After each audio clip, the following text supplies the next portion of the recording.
We know who we're dealing with on all sides, and we are going to engage in diplomacy. We are engaging in diplomacy, and that will involve both carrots and sticks to get both sides to the table. The U.S. launched an opening salvo in what could be a weeks-long campaign against the Houthis in Yemen after they resumed Red Sea shipping attacks. Secretary of State Marco Rubio with a very clear message for them. There's no way the Houthis, the Houthis would have the ability to do this kind of thing unless they had support from Iran. And so this was a message to Iran. Don't keep supporting them, because then you will also be responsible for what they are doing in attacking Navy ships and attacking global shipping. Under the Biden administration, U.S. ships have come under fire many times, but Defense Secretary Pete Hegseth says that's over. We're sitting on 4 years of deferred maintenance from Joe Biden, where in particular, when you talk about the Houthis, they were allowed for over 100 times to shoot at U.S. ships, to shoot at commercial shipping. 4 months ago, when we sent a ship through, it was shot at 17 times. Ships haven't been able to go through for over a year without being shot at. Freedom of navigation is basic, and President Trump has said we will restore that, and we will be unrelenting. I want to be very clear. This campaign is about freedom of navigation and restoring deterrence. The minute the Houthis say, we'll stop shooting at your ships, we'll stop shooting at your drones, this campaign will end. But until then, it will be unrelenting. Just 2 months into his second term, President Trump tied for the highest approval rating he's ever had, as more and more Americans say he's on the right track on a multitude of issues. Tudor Dixon is host of the Tudor Dixon podcast and a former Michigan gubernatorial candidate. Here's her take on Trump's approval ratings. It tells me that the leftist news organizations that continue every single day to come out and say you should not like what Donald Trump is doing have no effect, that this mainstream media is now officially dead because the American people keep saying to them, stop. This is what we voted for. This is what we wanted. He's doing exactly what we want, and he's going to get the country on the right track. We all know it, and we see it moving every single day. The news cycle has never moved faster. The Trump administration cut off funding to the state of Maine's university system in response to its defiance of President Trump's order to stop allowing men to play in women's sports. But we've learned that funding is now reinstated. Cut off one day, put back the next. The Trump admin made headlines again when the University of Maine system announced the temporary pause of nearly $30 million in federal funds from the U.S. Department of Agriculture. But the very next day, that funding was restored. That update coming from Maine Senator Susan Collins. Caitlin Wheeler is an ambassador for the Riley Gaines Center and a former NCAA swimmer. She said, first of all, she thinks it's great that President Trump has stood strong. I think it's real leadership. I think this exemplifies the type of leadership that we've been looking for years. You know, it's female athletes who have been fighting for equal opportunity, fairness, and safety in our sports. That's all we're asking for. It's the bare minimum. But why the change? The College Fix shared a quote from Chief External and Governmental Affairs Officer Samantha Warren. It says, quote, as it specifically relates to athletics, the University of Maine and all other public universities within our system that are members of the NCAA are also operating in a manner entirely consistent with that association's recently updated policies, which necessitated no changes in our system policies or practices, end quote. Wheeler said she does not think this is the end of the story. We've seen a male pole vaulter that's currently competing at a women's high school. So we know that there are cases out there in the state of Maine. We've had female athletes take a stand and speak up on this, and I believe that we're going to have more female athletes soon taking a stand. I'm Bronson Woodruff. More news online at afn.net. I'm Rusty Pugh. Backed by popular demand, the AFA Easter button is here. The bold new stained glass design features the cross at the center under the message, He is risen. This beautiful design tells the story in one line. It's a conversation starter, so you might share the saving truth of Jesus' death and resurrection. A 10-pack of buttons is $15. 10 or more 10-packs are just $7 each. Order today at resources.afa.net. That's resources.afa.net. He is risen indeed. Welcome to Today's Issues, offering a Christian response to the issues of the day. Here's your host, Tim Wildman, President of the American Family Association.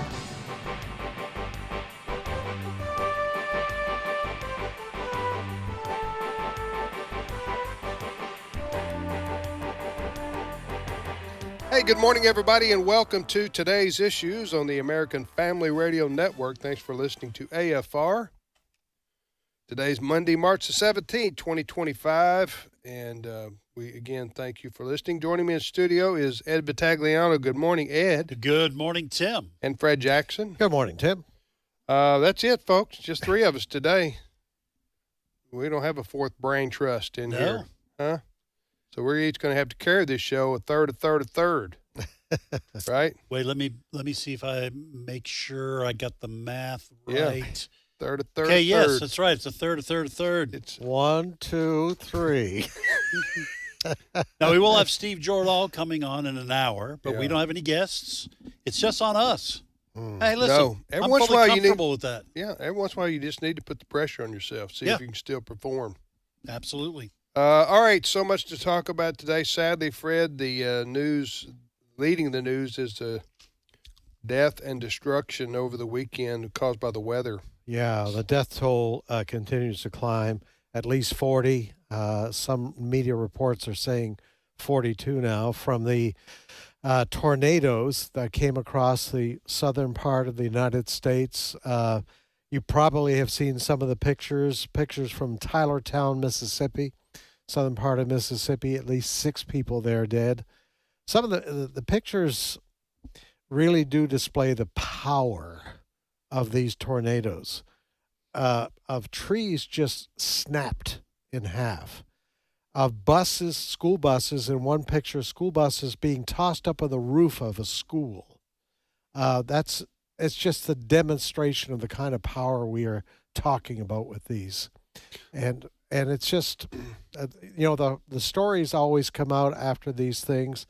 And then in the out west, Then we have Arkansas hit hard, Missouri. Arkansas, Missouri, Louisiana, Mississippi. By tornadoes. Tornadoes. Alabama. And then in Texas and Oklahoma, we're talking about wildfires that have completely destroyed. I think one count says at least 130 fires were reported across Oklahoma, and nearly 400 homes were damaged or destroyed, according to the governor there.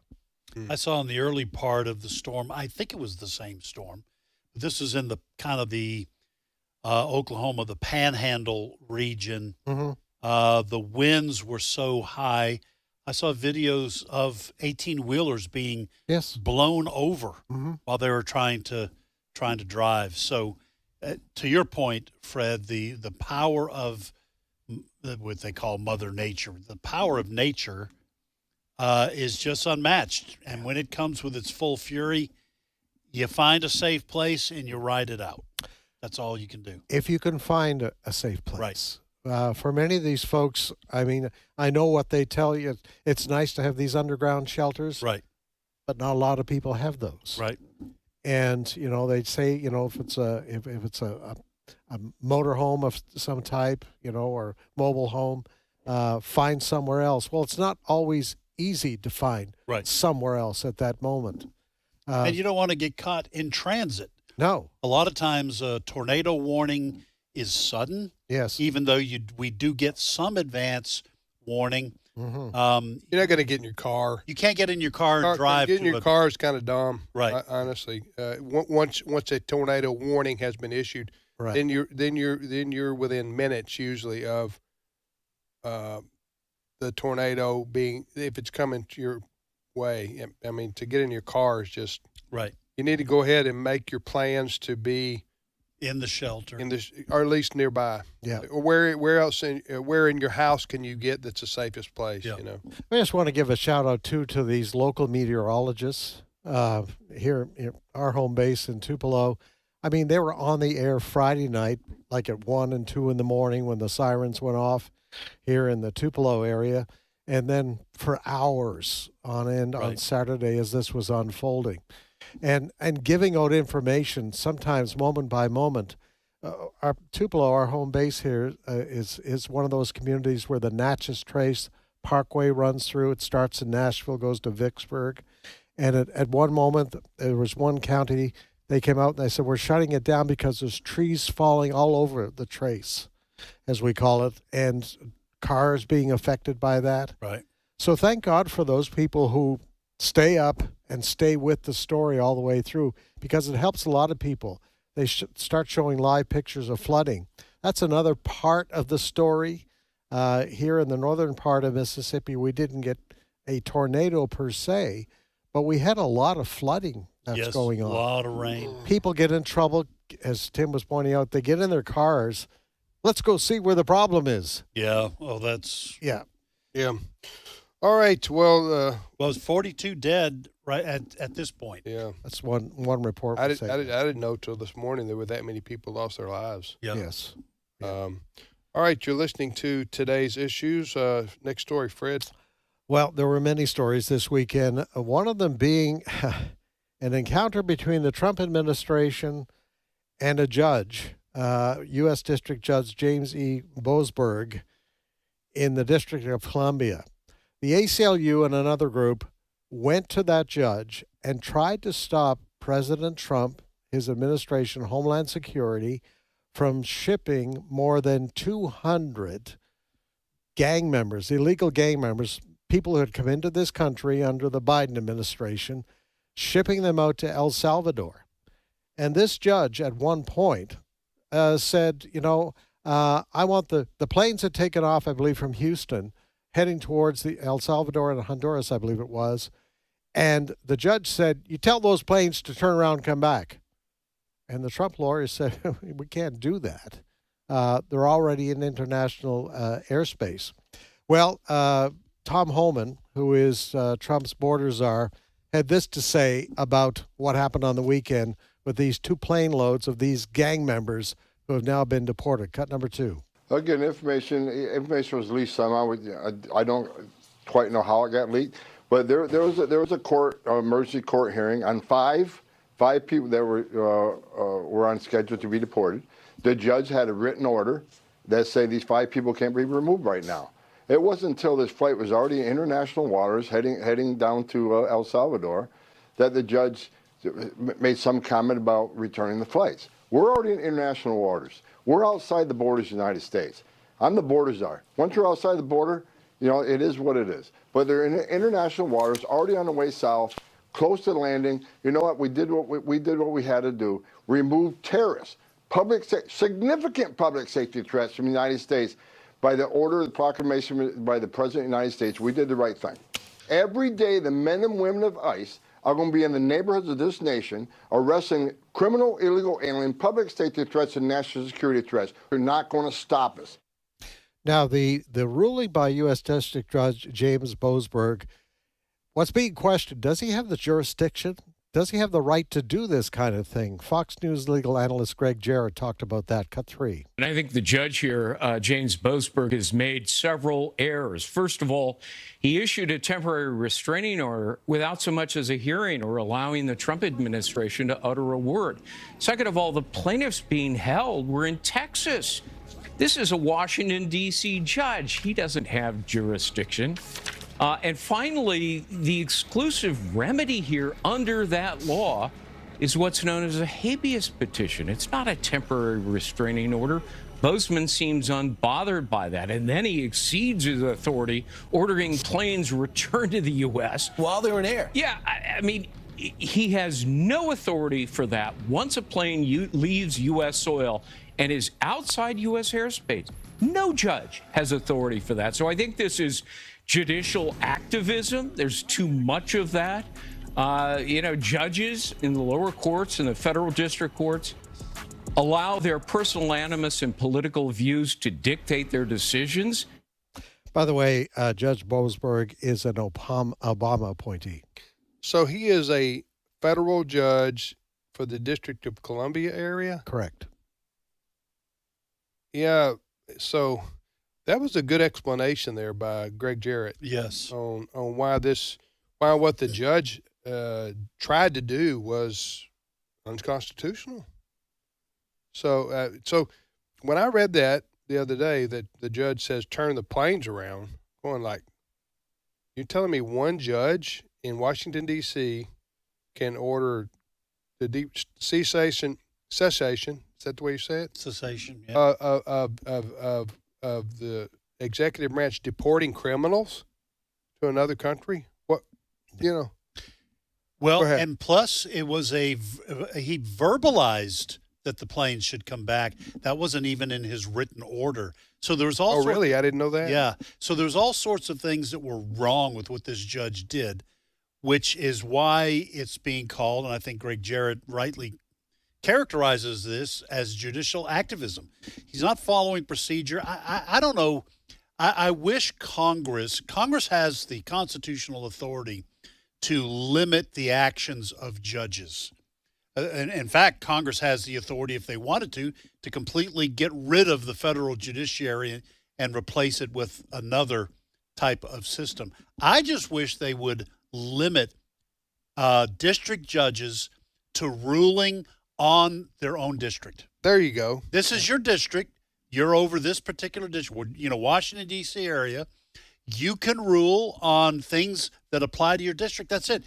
Remember, we had a district judge in Hawaii, right, on the first Trump administration, basically saying, I'm shutting this down nationwide. Yeah. Well, you're not on the Supreme Court. Right. This is delusions of grandeur. You're over That's a good Hawaii. point. That's your district. If there's something that you think is unconstitutional, you say it's unconstitutional in my district. Right. If you want to make a federal case out of this, you appeal it to the appellate court, and you can take it all the way up. But the ruling will only be on what I did in my district. Yeah. I wish Congress would clarify that, because this is nuts. You get federal district judges who, one will say, now Trump can't do this, nationwide injunction, and you get another district judge saying, well, Trump can do this, I'm lifting the injunction. It's insanity. Yeah, so if they would just rule on cases that involve their own particular district. That's why they have districts. Yes. Yeah. We're talking about federal judges here, folks. Yes. So you have federal judges are all over America, and they have different jurisdictions. Yeah. Yeah. They have different jurisdictions. Well, Tom Homan there, he is, man, he's been on Red Bull for about since he got his wings. He lives for this, man. Yeah. He's going to clean up the streets, so to speak. He was frustrated for 4 years seeing what the Biden administration was doing to this country by allowing unfettered access. Yep.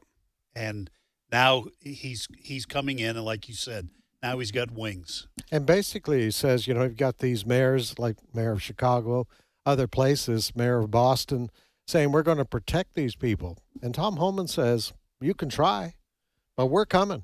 Yeah. We're coming for these people. Meanwhile, surveys I've seen of the actual citizens of these communities, Chicago, Boston, Denver, when they're questioned by reporters or surveyed, do you approve of ICE taking the violent criminals and deporting them? They say yes, absolutely. Yes. Huh? They don't want them in their town. Well, and these are people who aren't living in gated communities. Right. Like That's political true. big shots. That's true. With their own private security. These are people who have to face. Let me ask you this real quick. I think I know the answer to this, but I'll ask you anyway. These mayors, like the mayor of Boston, the mayor of Chicago, for example, maybe not so much the mayor of New York, Adams, but and the mayor of Denver, why do you think they want to spend their time defending the, quote, rights of illegal, even criminals to be roaming our streets in the country? Why do you think they care so much about this? That they're defending the criminals? Yeah, I think first, in general, they are pro-criminal. In other words, they believe in protecting the rights of criminals almost as their first impulse, because the way they have come to their worldview, they believe these people are criminals by no fault of their own. It's because of the racist system or the economically unjust system. And so they get a free pass. They get a free pass. And frankly, I think most of them are globalist. Mm-hmm. They hate the country, our country, and they don't believe in American sovereignty. They don't believe in borders. Right. And so we shouldn't be making these, in other words, we shouldn't be sending these people home because they are home. They can cross that border. They think borders are artificial, and they think that they are immoral and nationalistic. I got you. And they're willing to put the lives of Their own people in this citizens. country, of their own citizens. Yeah. We have seen what some of these illegal immigrants, these violent illegal immigrants, have done. President Trump, once again, in his kind of State of the Union address there back a couple of weeks ago, remember, had the moms that had lost these daughters. I mean, it's so sad to see. These are deaths that were not necessary. These are deaths, a direct result of Joe Biden's border policies. And that's another good point. The Trump derangement syndrome that we see on the left is clearly a real thing. Yes. If you can't stand up and applaud a 13-year-old boy who's battled cancer because he was made a quote unquote Secret Service agent, because you don't want to give any credit to Donald Trump, that's a sickness in your mind. If you're Joe Biden, and I know we're going to get to this story, if you're Joe Biden and you don't want Elon Musk to rescue two people stranded in space because that would give a victory to Elon Musk and Donald Trump, you're going to let them sit up there for months and months and months because you don't want to give credit to Elon Musk or to Donald Trump? There's something seriously wrong with you. Yeah. But it also goes to the thinking. It's all about power. And if you have to lie, which Alejandro Mayorkas did under oath before Congress, he said the border was secure. While Fox was showing pictures of people streaming across that border, he lied. And he's not being held accountable. Right. Joe Biden lied. Now, Joe Biden told the truth when he was running for president. He said, I'll invite a surge on the border. That's the only time he told the truth on that story. Right. So we have all of that, and we're going to talk a little bit about the latest NBC poll, which plays into where the Democratic Party is today in the minds of the people of America. All right, you're listening to Today's Issues on the American Family Radio Network. Tim, Ed, and Fred. Next story, Fred. Well, if the president doesn't have enough on his agenda already, he's going to have a conversation tomorrow with Vladimir Putin as President Trump attempts to bring the war in Ukraine to an end. Here's what President Trump had to say aboard Air Force One last evening, cut number 6. I'll be speaking to President Putin on Tuesday, and a lot of work's been done over the weekend. We want to see if we can bring that war to an end. Maybe we can, maybe we can't, but I think we have a very good chance. Also, Fox News' Jackie Heinrich questioned National Security Advisor Michael Waltz about this discussion that's coming up tomorrow. Cut 7. How do you know President Trump isn't being played right now by Putin? Well, look, that's almost laughable. I'll take President Trump in dealing with the likes of Xi, of Kim Jong-un, with Putin and others. Certainly, ahead of his predecessor, we know who we're dealing with. We know who we're dealing with on all sides. And we are going to engage in diplomacy. We are engaging in diplomacy, and that will involve both carrots and sticks to get both sides to the table. Who was that? That's Waltz. He is a National Security Advisor, Michael Waltz. Okay. So tomorrow, President Trump and Vladimir Putin will talk directly? By phone. Okay. Phone discussion. Well, now my understanding, and here's part of the sticking point, is that Russia wants what they're calling an ironclad guarantee that Ukraine will not be allowed to join NATO. That is correct.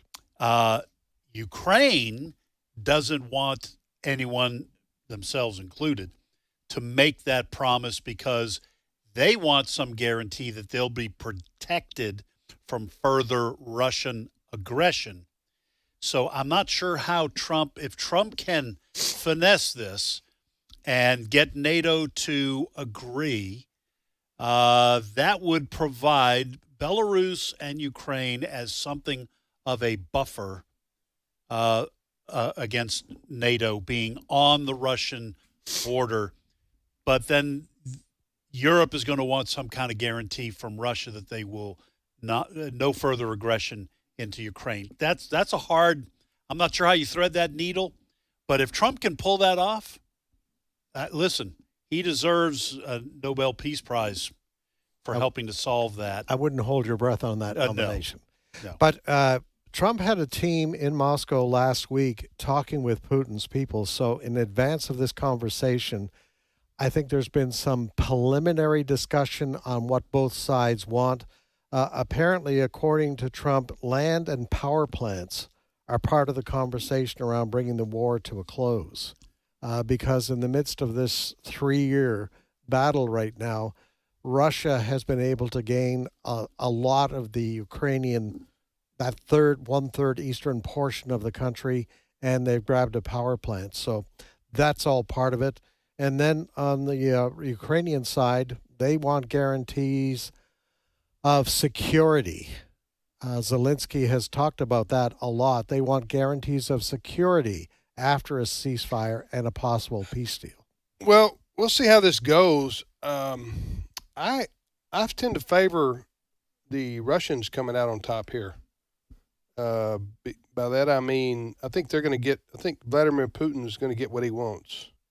Probably going to get a third of the country of the Ukraine, or a quarter of it, and then he's going to get a guarantee by President Trump that Ukraine won't be allowed to join NATO.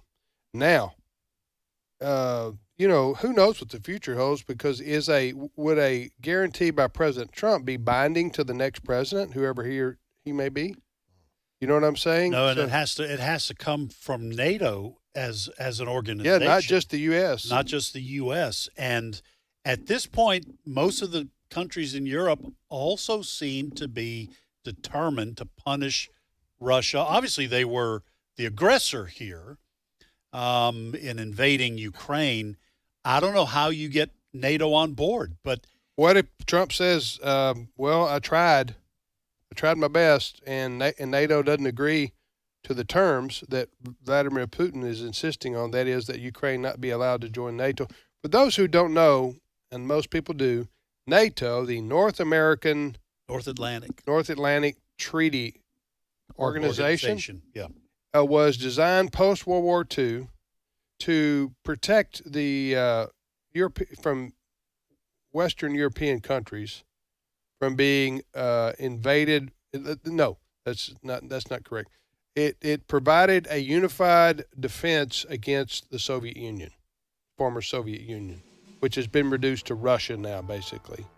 So that's why it was created. True? Yes, because the Soviet Union also had what was called the Warsaw Pact. Yeah. So Czechoslovakia, Hungary, those countries, East Germany, they were allied with the Soviet Union. So, for example, if one of the NATO countries was attacked by Russia or the Soviet Union, then all of them would be committed together to going to war against them. Right. So it was kind of everybody put your hand in the huddle, and we're all in this together. So that's what we meet with. That's what we're talking about when we're talking about NATO defending Europe. We'll be back momentarily with more of today's issues on the American Family Radio Network. Stay with us.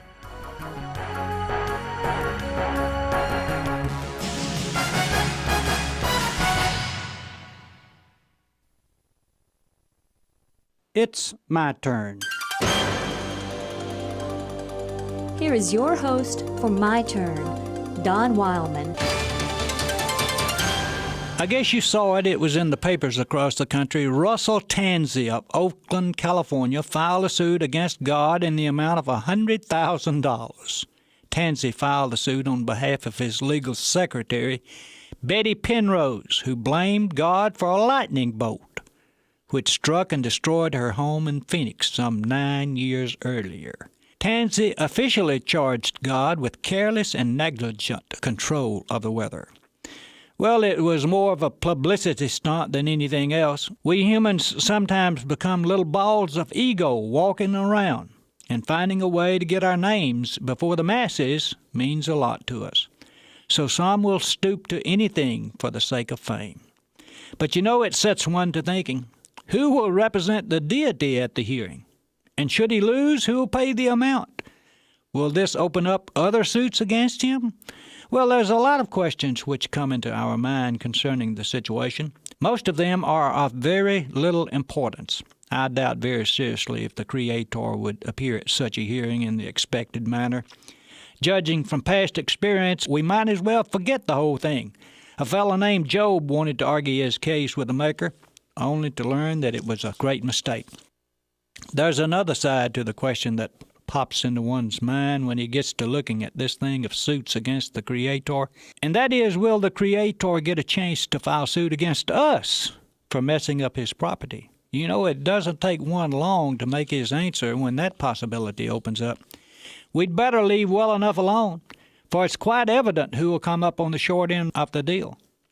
Betty Penrose waited 9 years to file her suit against God. I wonder if we have ever paused to consider the patience that the Creator has with us. We've literally been making a mess of his property, destroying his creation, wasting his products for countless thousands of years. And yet he doesn't strike us dead to get what is due him. That's a mystery, an eternal mystery. The patience of the one above us as he sees what we have done and are doing with the things which are his.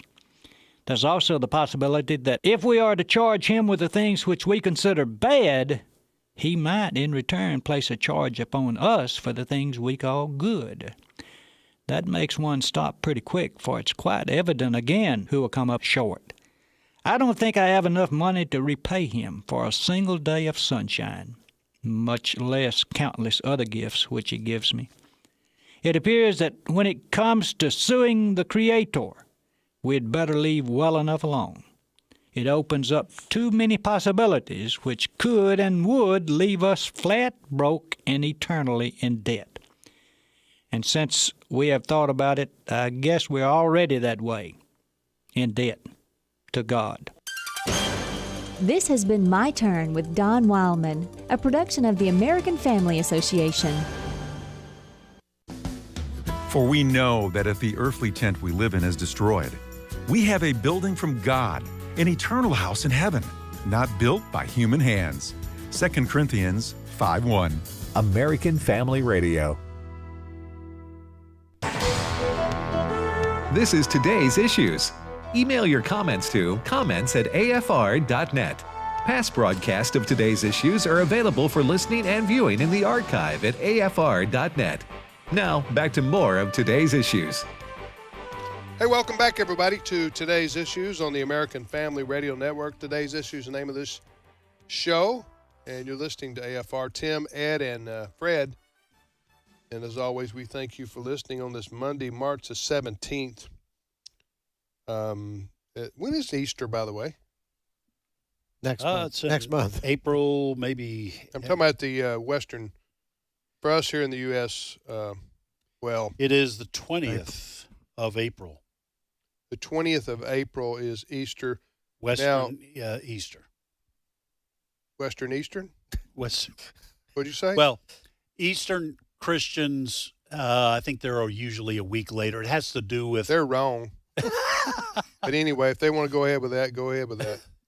Growing up, I had always had two Easters because my dad's side of the family was Catholic and my mom's side of the family was Greek Orthodox. So we had two Easters. Did you have two Christmases? That would be a child. No. That would be a child's dream right there. No, but Eastern churches actually their Christmas is January 6th. Really? Yeah. No, they're both sides can give you the reasons for their dates, okay? Right. And but the Easter celebration that most of America, the Western world celebrates will be in April. What did you say? The 20th? April 20th. Yes.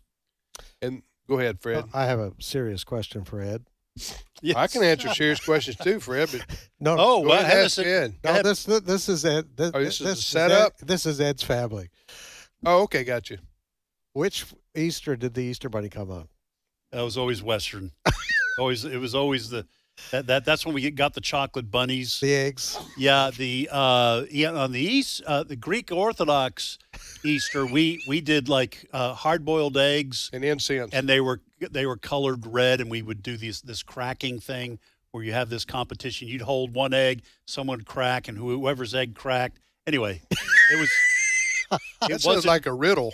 Now, my daughter-in-law, Whitney, texted me, and she said, Orthodox Easter and Western Easter are actually the same day this year. So there's peace. So there's peace in the church. So there's the West and East have come to a peace agreement. That's right. See, Zelensky, Putin, it can be done. Right, it can be done, ladies and But it gentlemen. has to do with the equinox this and the moon that, and it's how many weeks after the lunar. Anyway. The lunar. Yeah, I don't know. Well, the lunar doesn't the lunar. Oh, the lunar's something. The lunar something has something to do with it. When the moon is in the whatever. That's Amare. Actually. Well, when the moon hits your eye like a big pizza pie. That's Amare. That's Amore. And that's Amare is the weekend that precedes Easter on most of the calendars, right?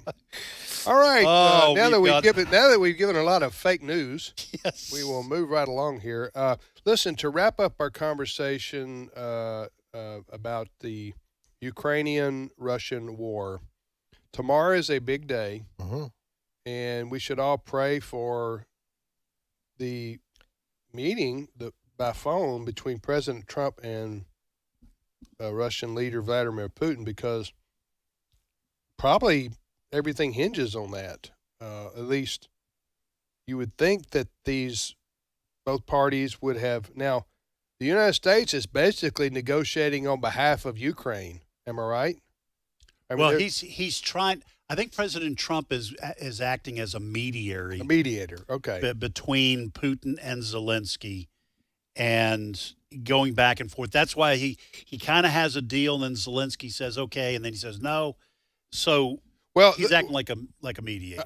Yeah. So we'll see what happens tomorrow, but it could be a big day for peace, right? Could be. Yeah. Or not. Or not. It could be more war ahead. So that's why it's so important to pray for that phone call, because that could determine, it could determine a lot of lives. At least get us to a ceasefire in Ukraine. That would be a step one. Yes. Get there. But last week, Russian President Putin said, we'd like a 30-day ceasefire, but not if Ukraine is simply going to rearm and prepare to continue to fight. So we want guarantees of this and guarantees of that. There's so many details. That's why I say if Trump can pull something off and get all sides to agree, that's huge. Yeah. I was thinking the other day, if you look around the world and then you look at world history, wars are basically fought over land. Not always. There are wars that are sometimes fought over ideology. Right. But I would say the vast majority of wars and conflicts are over land. Let's look at Israel. It's over. Yes, it is a war between religions, so to speak, but it's more a war over land, right? Mm-hmm. And in the Ukrainian-Russian situation, the war is over land. Should China go to war with Taiwan, it would be over land. Yeah. So I guess that's the history of the world, conquering lands, which includes then conquering peoples, and oftentimes in the history of the world, enslaving those peoples, right?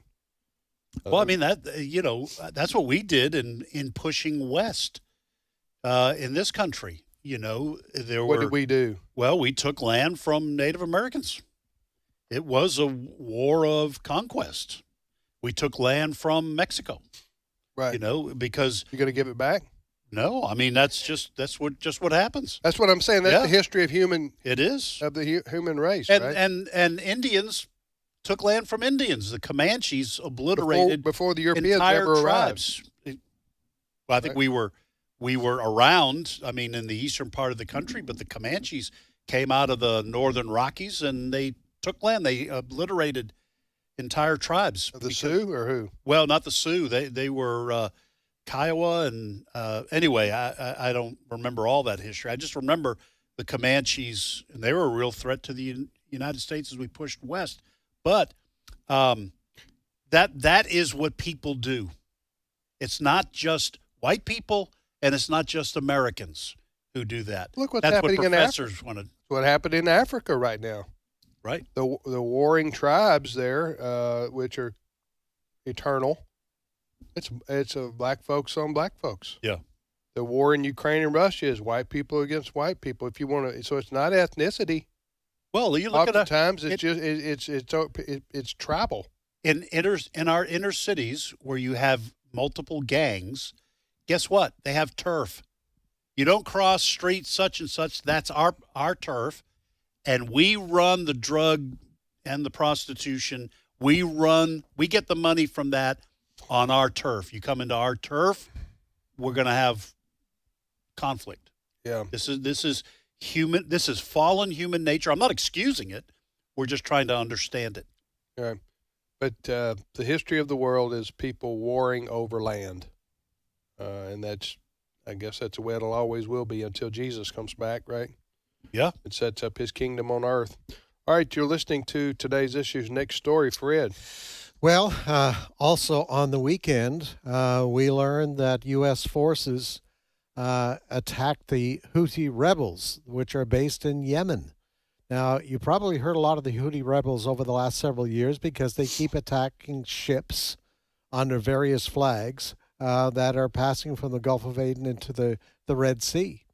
And so on the weekend, our forces, and according to authorities, we took out 53 of these Houthi rebels. Our Secretary of Defense, Pete Hegseth, talked about this on the weekend, cut number 4. We're sitting on 4 years of deferred maintenance from Joe Biden, where in particular, when you talk about the Houthis, they were allowed for over 100 times to shoot at U.S. ships, to shoot at commercial shipping. 4 months ago, when we sent a ship through, it was shot at 17 times. Ships haven't been able to go through for over a year without being shot at. Freedom of navigation is basic, and President Trump has said, we will restore that, and we will be unrelenting. I want to be very clear. This campaign is about freedom of navigation and restoring deterrence. The minute the Houthis say, we'll stop shooting at your ships, we'll stop shooting at your drones, this campaign will end. But until then, it will be unrelenting.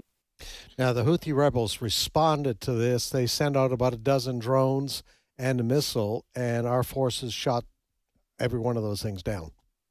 I think the missile just fell into the water. Yeah. It was a dud.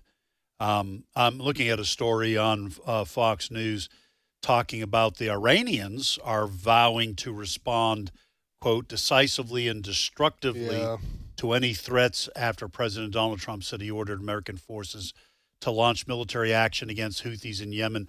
Iran, frankly, is fortunate that President Trump does not want to widen this, because he could say, and this would probably kick off World War III, but he could say, no, for every attack from the Houthis, who are supplied and supported by Iran, we will consider that an Iranian aggression, and we will respond in Iran. That's something that could happen. Yes, and our Secretary of State, Marco Rubio, is echoing your words. Cut number 5. There's no way the Houthis, okay, the Houthis would have the ability to do this kind of thing unless they had support from Iran. And so this was a message to Iran. Don't keep supporting them, because then you will also be responsible for what they are doing in attacking Navy ships, in attacking global shipping. I absolutely believe that Iran is trying to spread their influence and trying to get the West out of that part of the world. And we should be, of course, very cautious before we widen the war. But that's why you have the exchange of words with Marco Rubio and this Iranian general who's speaking on behalf of Iran. These Houthis, right? Is that what you call them? Houthi. Yeah. Houthi. Which they never should have separated from the blowfish. But that's kind of second, huh? What? Are we talking about two different things here? Yeah. Okay. Houthis and the blowfish. I just been waiting. No, that was funny. I just been waiting to use that joke. That's bad. I understand that. But listen, this particular terrorist organization, which is like Hamas or Hezbollah or ISIS or, my goodness, just go down the list. Muslim Brotherhoods, go down the list of terrorist organizations in the Middle East, huh? There's like a top 10, right? But anyway, these Houthis, they're based out of Yemen, right? Correct. Yes. Okay, Yemen sits on the which ocean is that? Or it's the Indian Ocean, but what is the sea lane that leads up to the Suez Canal? The Gulf of Aden. Yemen kind of is it sticks out there to the north of Gulf of Aden and to the It's southeast of Red Sea. South of Saudi Arabia. So it's a separate country than Saudi Arabia. Correct. Yes, and then it's kind of like that elbow of the Saudi peninsula. But what it is, it's strategically placed for this terrorist organization to fire its ships that come through that strait there. Yes. I'm looking at that. And then they access the Suez Canal. That's right. So, Red Sea, Suez Canal. Yes. So that's very narrow. Yes, at it's the like Gulf it's almost like the Gibraltar Strait. Yes. There in Spain and Morocco. It's very narrow, and so they're firing weapons from land at our merchant ships, and not just ours, and our military. Everybody, yeah, and not just ours. They're trying to control that. So and they want them out. They want the West out. Right. So the U.S. has President Trump ordered military strikes, Air Force strikes, I guess, Air Force or Navy. I think it's out of our carrier task force, which there. would be naval, be Navy pilots, planes. naval planes, to strike them, and he's going to continue to do so. He said that he will rain down hell on these people if they don't stop. Right. Right. Yep.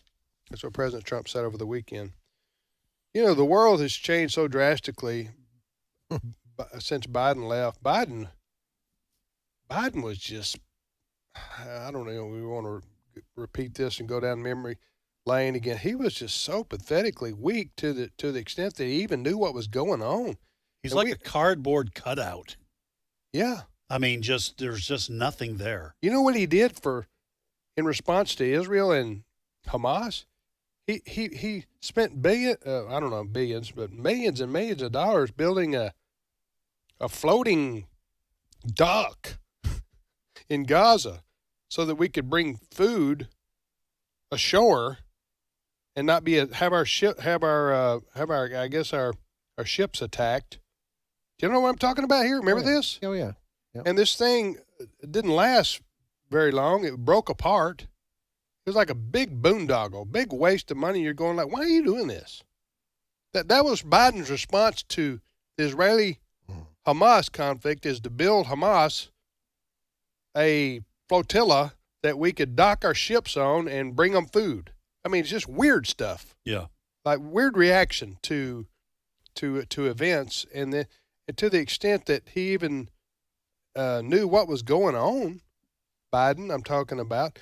You know, again, I'll reiterate this. I've mentioned it many times here in the past. I'm just, and maybe I shouldn't be, I'm a little, well, no, I'm not stunned because I know why they did it, but the Democrats who propped Biden up, I'm talking about physically and mentally, propped him up, like, as I said, like Weekend at Bernie's, where they acted like this guy was president when he wasn't even signing things.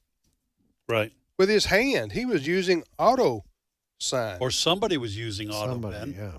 But the fact that the Democrats let him go on in this condition and put our country at risk in so many ways just goes to show you all they cared about was the political power.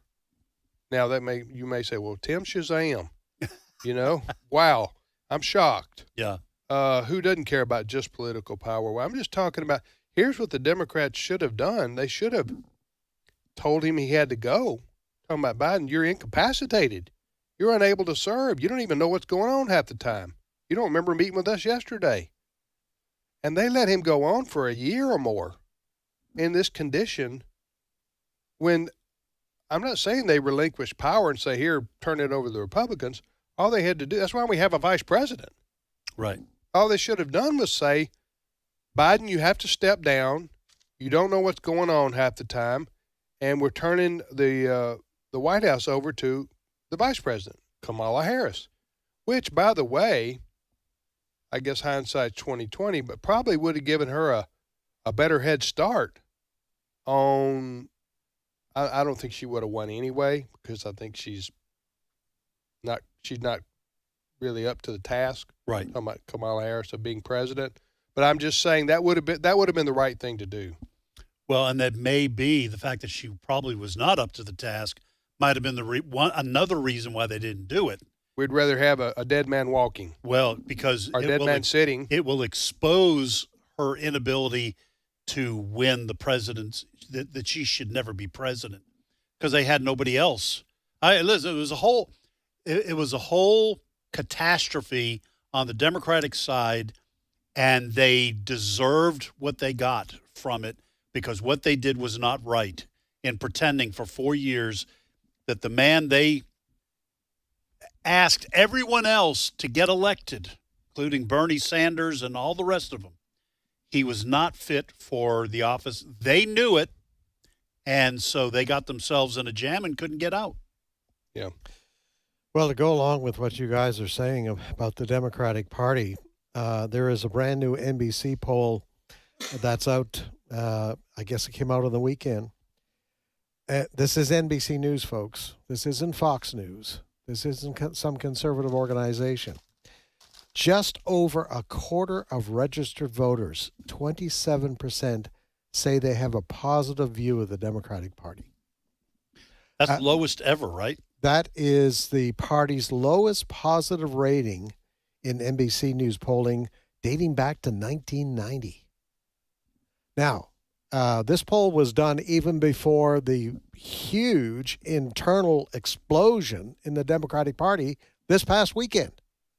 When last we met on this program on Thursday, we were facing a government shutdown. The Republicans in the House had voted in favor, and every Democrat voted against this, what was called the continuing resolution, the budget to keep the government going for another 6 months. So it was passed over to the Senate. And the House Republicans were saying to Chuck Schumer, the Democrat head in the Senate, do what we did in the House. Reject this. We'll shut the government down and blame the Republicans for this. The Republicans said, go ahead. Go ahead and do it.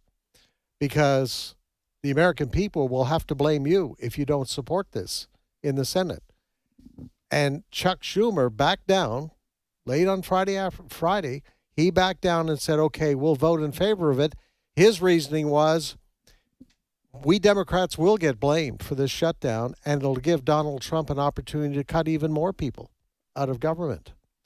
So, interesting, Democrat pollster Douglas Schoen, who was big in the Clinton administration, he was interviewed this morning on this and on this poll, which is dismal for the Democratic Party.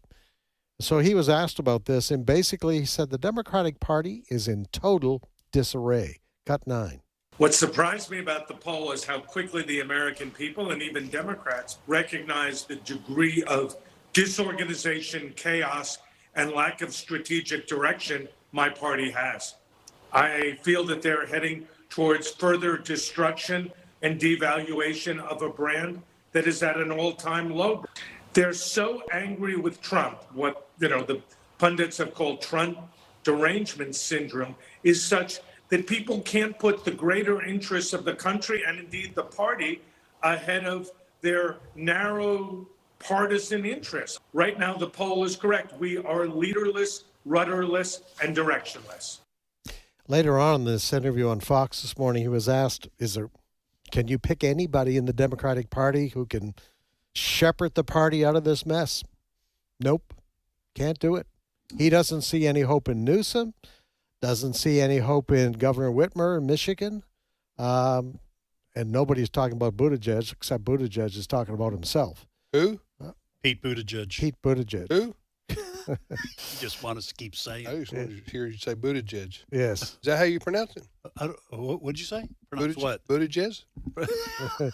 It gets tricky the more. Listen, the more you say. Mayor Pete, formerly Secretary of, what was he Secretary of? Treasurer? Transportation. No, he's not. He's not going to be the new leader of the Democrat Party. I'm going to tell you something. I'm going to make a prediction. The only person that, and I don't even know too much about this guy because I haven't seen him in action, but I've heard him speak maybe once or twice. The governor of Pennsylvania, Josh Shapiro, would be the kind of person, what I could tell by his personality, that would emerge as a leader of the Democrat Party. But the problem for him is he's a Jew. Right. And the Democrat Party is split between those who don't like Jews and those who are Jewish or they do like Jews. Am I right? Yeah, and this is they wouldn't the say it like that. Right. The problem for the Democratic Party is in trying to defeat Donald Trump in 2016 and trying to defeat Donald Trump in 2020. It appears, now I can't say I know this for a fact, but as an outsider, it appears that the Democratic Party leadership made a deal with the devil.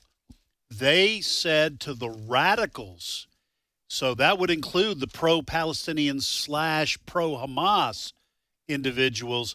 That would include the LGBTQ and / radical transgender people, all those kinds of people, and the socialists like Bernie Sanders.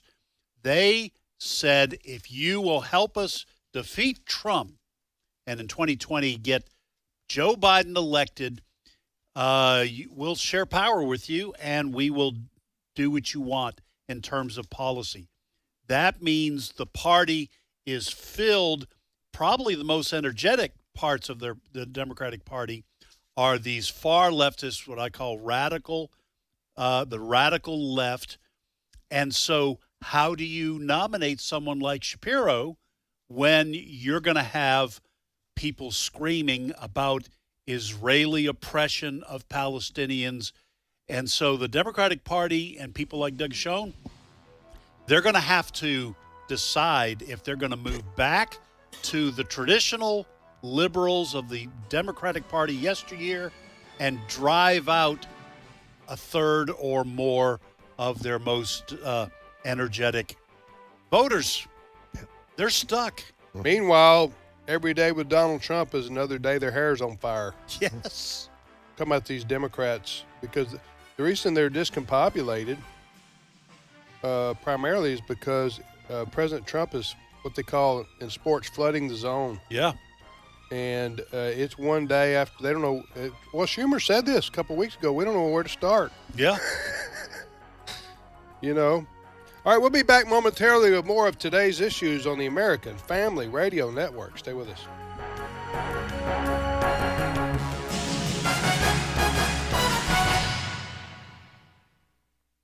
The views and opinions expressed in this broadcast may not necessarily reflect those of the American Family Association or American Family Radio.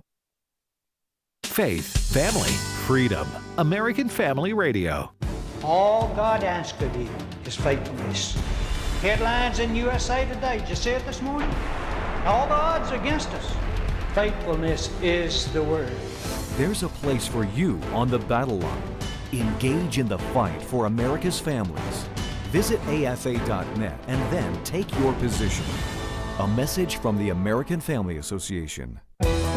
This is American Family Radio, a listener-supported ministry of the American Family Association.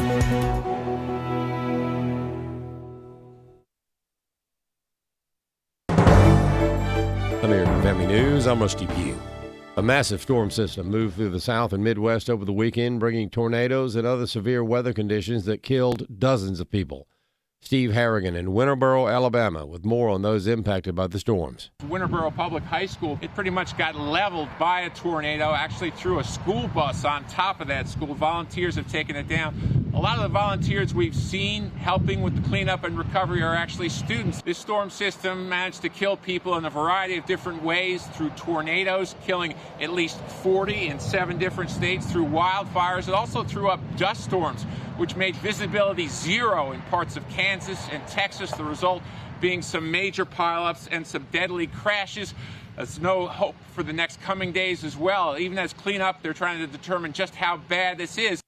President Trump will speak with Russian President Vladimir Putin tomorrow to discuss, among other things, how to end the war in Ukraine. Medal of Honor recipient David Bellavia says, unlike Joe Biden, who was weak, Trump gets things done. First of all, the fact this is even happening, President Joe Biden couldn't do this, Tony Blinken couldn't do this, Jake Sullivan, no one could do this. What's interesting is we're going to be watching what is Putin want. Putin's not just talking about land anymore. Putin's talking about power plants because he knows we have an American president now that wants to make America energy independent again. That's a threat to Russia. It's a threat to Putin. The Democratic Party's favorable ratings are falling to new lows, according to 2 new national polls. Just 29% of those questioned in a CNN poll released on Sunday say they have a favorable view of the party, with 54% holding an unfavorable view. That's a record low in CNN polling dating back more than 3 decades. Doug Schoen has more than 40 years of experience as a pollster and political consultant. He served as an advisor to President Bill Clinton. He says the party is a disaster right now. What surprised me about the poll is how quickly the American people and even Democrats recognize the degree of disorganization, chaos, and lack of strategic direction my party has. I feel that they're heading towards further destruction and devaluation of a brand that is at an all-time low. They're so angry with Trump. What the pundits have called Trump derangement syndrome is such that people can't put the greater interests of the country and indeed the party ahead of their narrow partisan interests. Right now, the poll is correct. We are leaderless, rudderless, and directionless. The Trump administration has opened up more than 50 federal investigations to see if American colleges and universities really have scrapped their DEI departments. Among the flurry of executive orders put out by President Trump when he took office was one directing colleges and universities to get rid of their DEI departments. Merit is now the word of the day. Among the schools the Education Department is looking at are Arizona State, Ohio State, Rutgers, Yale, Cornell, Duke, and MIT.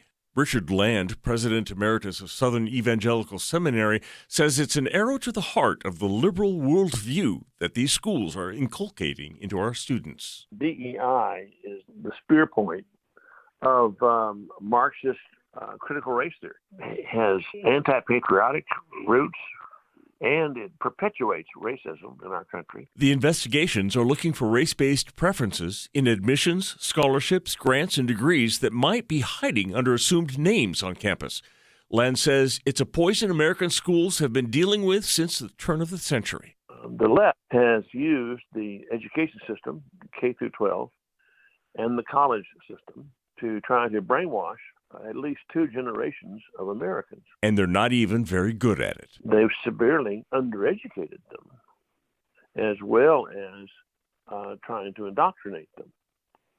And at the pre-collegiate level, what you have is a nationwide parental revolt. I'm Steve Jordahl. More news available online at afn.net and download the AFN mobile app. I'm Rusty Pugh. AFA Action takes attacks on the family seriously. The enemies of the family constantly employ new tactics to try to sneak past our radar. They know if we stand together, their evil plans will fail. Your gift to AFA Action allows us to stay vigilant against their onslaught. And if you give this month, you'll receive access to the Cultural Institute video When Your Faith is Illegal by Frank Harbor on AFA Stream as our thanks. You can make your gift today at afaaction.net. Today's Issues continues on AFR with your host, Tim Wildman, President of the American Family Association.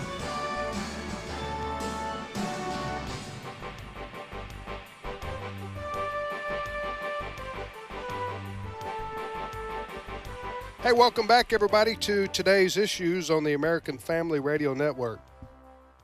Today's Issues is the name of this program.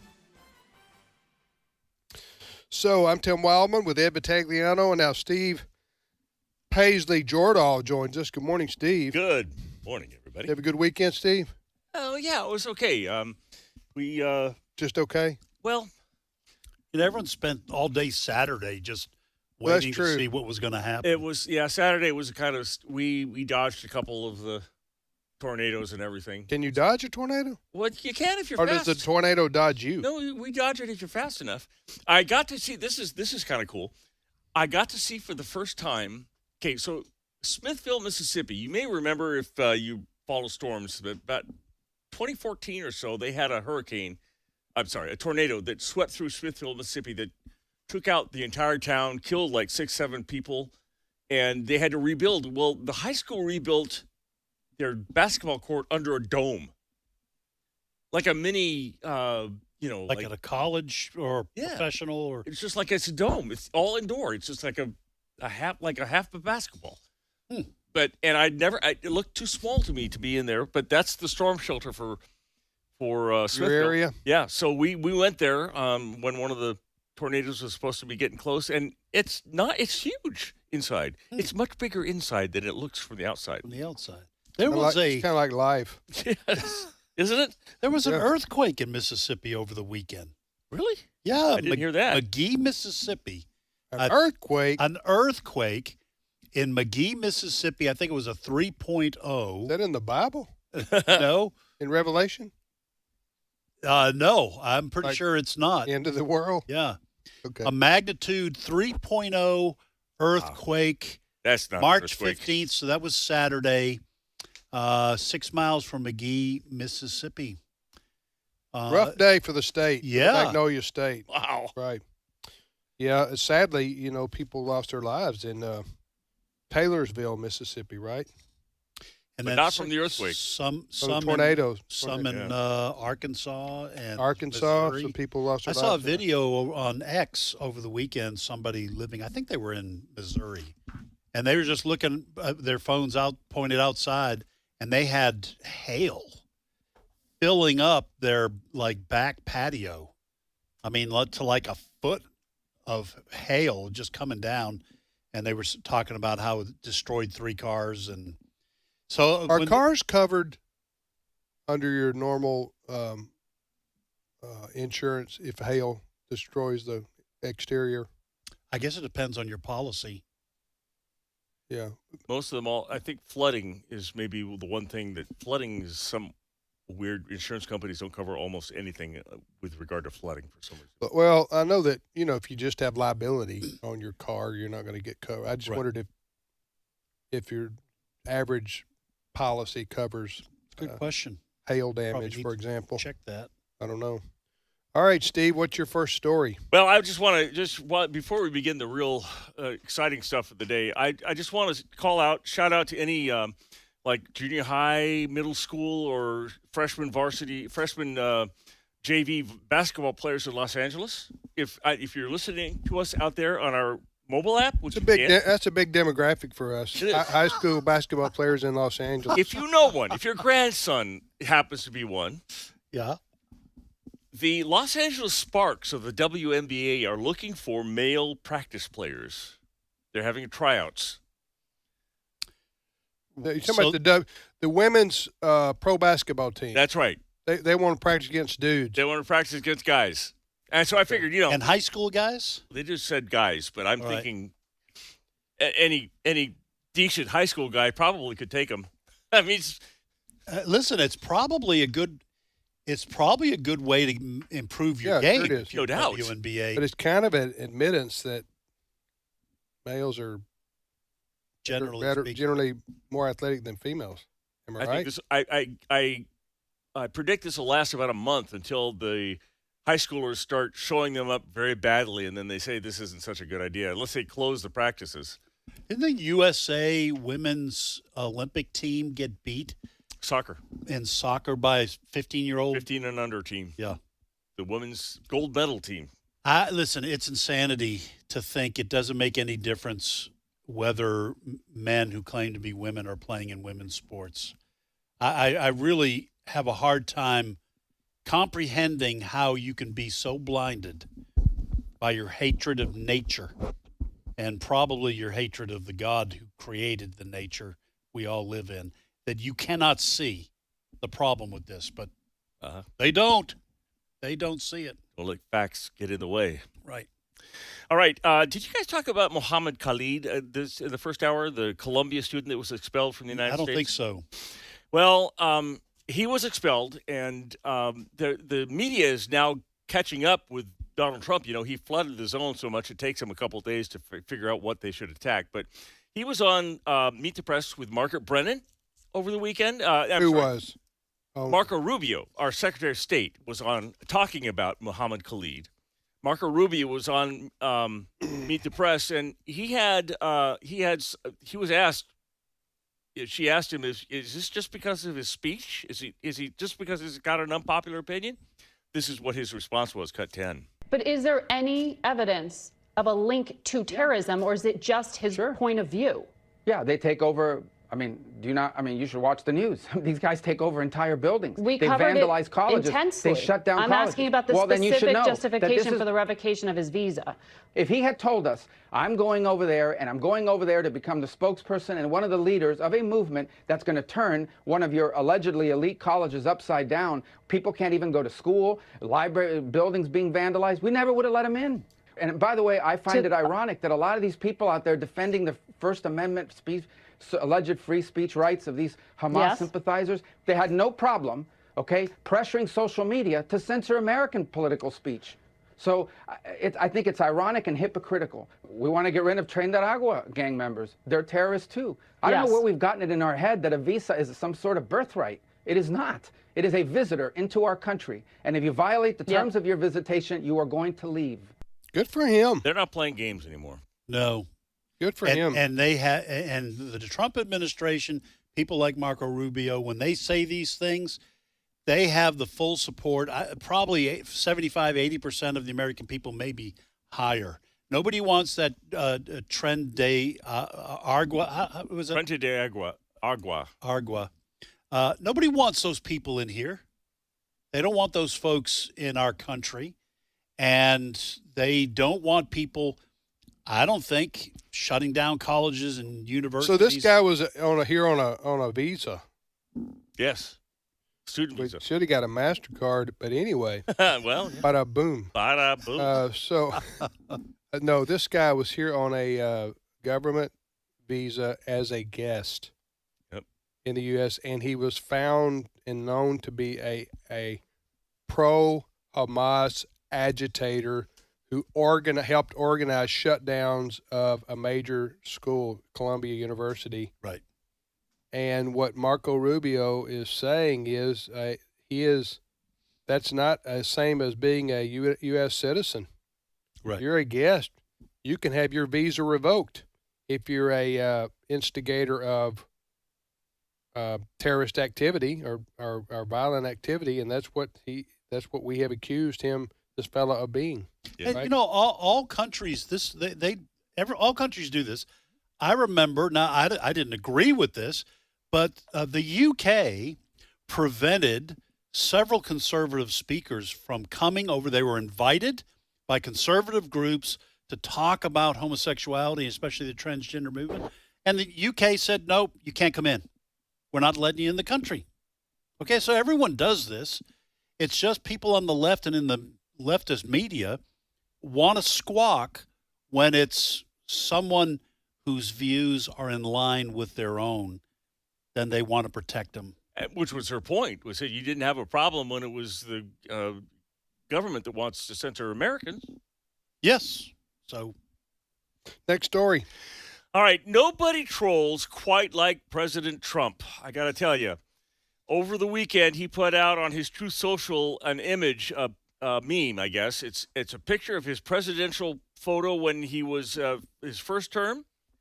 It's following, and on the other side, it's three pictures. The first one is his first-term presidency. The second one is his now presidency. And in the middle, it's a picture of Joe Biden's auto pen. The auto pen the was auto in pen charge. presidency. And I bring this up because Donald Trump is saying that there is a problem. He tweeted this out over the weekend. The pardons that Sleepy Joe Biden gave to the unselect committee of political thugs and many others are hereby declared void, vacant, and of no further force or effect because of the fact that they were done by auto pen. So you remember at the end of his term, Biden pardoned like the last 30 minutes before he left the White House. all his family for future and current crimes, and the J6 committee members like Liz Cheney and Adam Kinzinger and everybody. And now Trump says, "Wait a minute, we are going to investigate them fully because their pardons are not valid because they were done with an auto pen." Now, auto pen, if you haven't been following the story, it's a mechanical device that actually holds a real pen, and a computer simulates or traces an actual signature. But it's the same signature every time, and the president obviously doesn't have to be the one that presses the button. You can do it without his knowledge, which Donald Trump is claiming was done often. He says in the post he didn't know what he was signing. He didn't know he was even signing them. So he's saying they're not valid. Something that maybe end up in the court if and that's what he said. He said, I can't make this decision. It'll be up to a court. The problem is, listen, I think President Trump is probably exactly right that a lot of what was signed, Joe Biden had no idea that was being signed in his name. And the reason I say that is because Speaker of the House Mike Johnson said, we talked about this last week, that he had a conversation with former President Biden, and they, well, why did you do this? I think it had to do with natural gas in Louisiana. And Biden said, I didn't do that. And what had happened is, I guess it had been signed in his name. But I'm not sure there's any way to know which things were done without his knowledge and which things were not. So I'm not sure how you get to the bottom of it. The auto pen has been used often and frequently when doing things like the presidential Christmas cards, for example. Yeah. He doesn't sign all of those, and it's no problem. I mean, it's his signature. It's a pen, but it's like a copy of a print of a painting. It's going out to thousands of Right, people. right. You can't expect the president to sign those. But executive orders and bills? That's a valid point. Listen, I don't know how you. I don't know how you regulate this, whether it's by some kind of law or whatever, but there's nothing wrong with saying if it's a law or an executive order, the president actually has to physically sign it. What are the chances that somebody, I haven't looked at the list of people that he, pardoned en masse at the end of his term, but for example, say that the Republicans have reason to come after his chief of staff. What are the chances his chief of staff snuck his name in that pardon list without the president knowing? Who would have known? Yeah, I listen, want to get out of jail free card here. The problem is going to be, yes, it should be a law, but if it isn't a law, you can't go back and invalidate something that was done that's basically unregulated. Yeah. But I'm in agreement with you. If you're signing something, if the president has to sign something official, it should be the president, not the auto pen, because it is just ripe for abuse. An auto pen signing pardons for your family for potential crimes the last 30 minutes of your. Now, as I'm thinking about it, there may be a case to say that there are thousands of his family that needed to be pardoned. Yes. So he's running out of time. But I mean, what I'm saying is if you can't personally sign that, you can't personally sign anything. Right.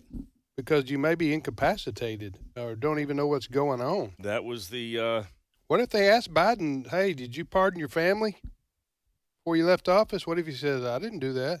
Huh. I don't remember that. Yeah. I mean, it's a mess. That was it's a bizarro. Mess. That was Bizarro World for 4 years. Yeah. Almost everything from start to finish was the Twilight Zone. But the White House and the liberal media would tell us he's sharp as a tack. Oh, my goodness. How many people came out and said that? Remember Joe Scarborough? Yeah. On MSNBC in March of last year. Man, Biden's just top of his game. Yeah. I've never seen him this good. Remember that? Yes. He wasn't alone doing and that. then 3 months later, he's got to go. Yeah. Same guy was saying he's got to go, talking about Biden. And we had no idea. We had no idea. He's going downhill in 3 months. All right, next story. All right. Hey, the French want their Statue of Liberty back. Well, are they French givers? They are, and apparently they givers. They maybe are. So there's a center-left politician named Raphael Glucksmann. Well, there you go. Yeah, I know. And he is upset with Donald Trump because Donald Trump has done stuff like he's pulled unthoughtful support of Ukraine, the Ukraine war. He's questioning support of Ukraine, and this guy thinks Russia should. So he wants the Statue of Liberty back? He wants the Statue of Liberty back.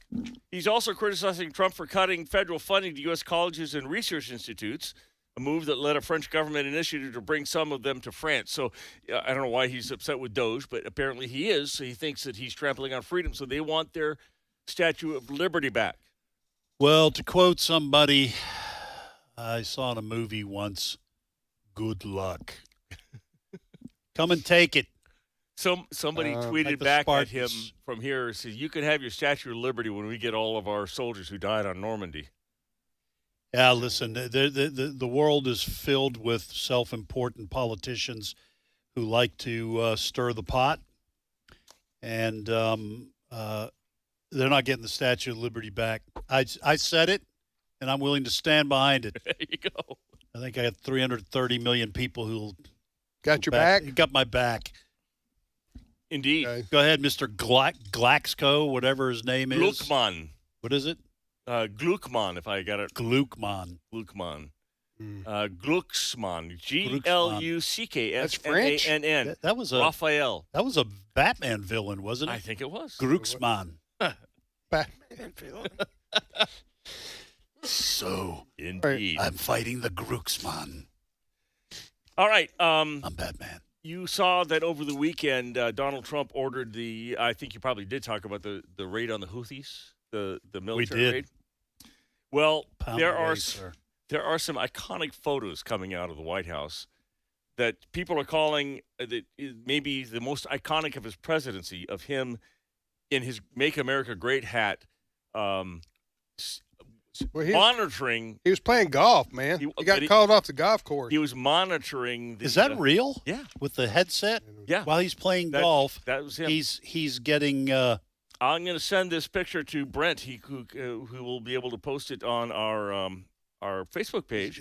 He looks like a head coach, like Ohio State or Alabama or something. And what happened was he, Donald Trump, the president, was having a golf tournament at his own course over the weekend. I don't know if it was Friday, Saturday, and Sunday, or Friday and Saturday, or whatever. So in the midst of this is when the bombing of the Houthis took place by the U.S. military, and so President Trump came off the golf course to watch this happen.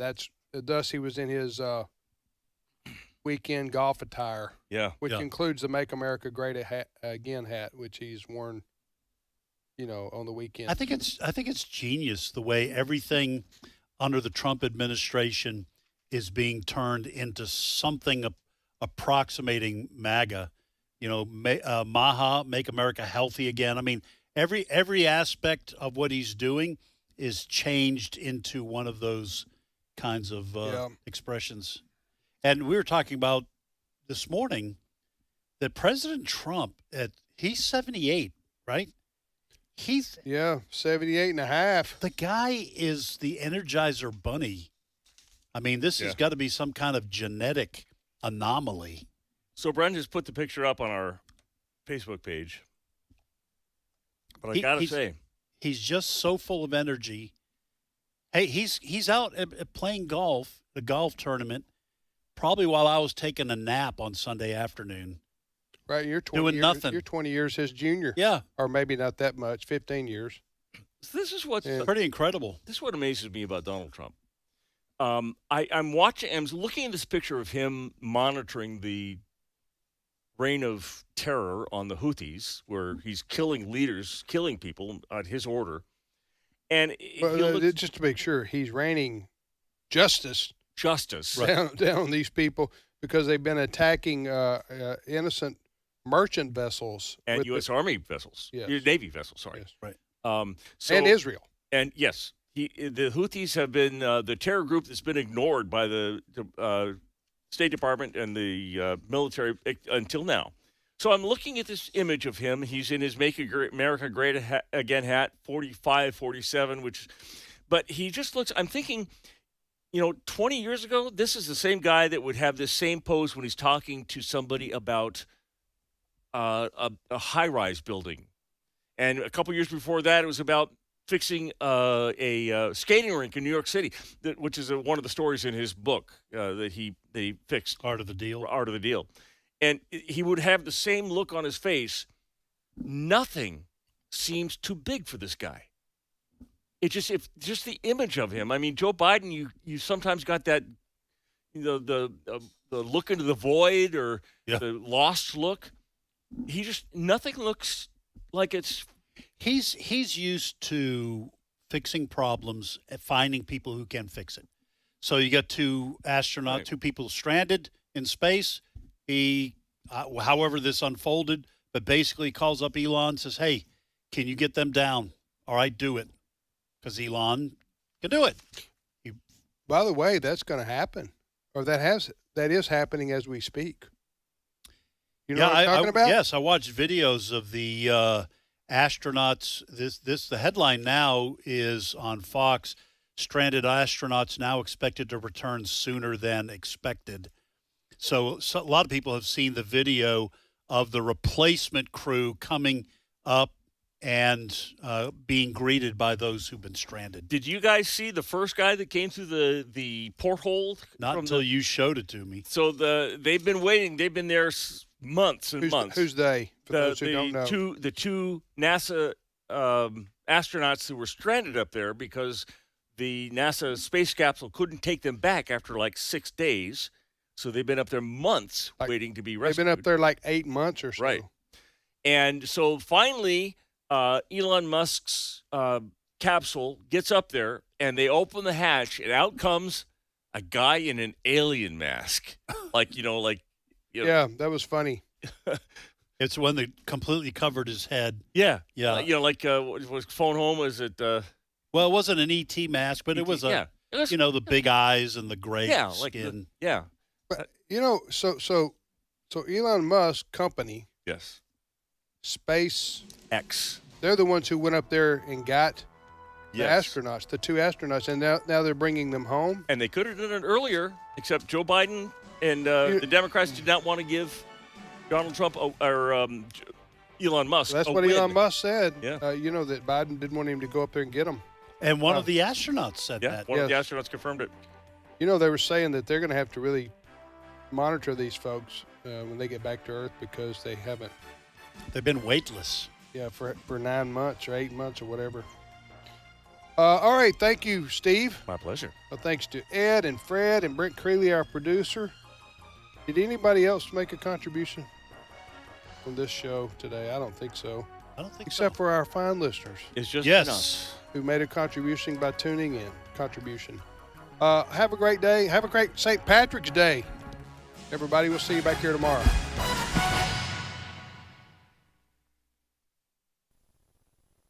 Hello, everyone. I'm Tim Wildman, president of American Family.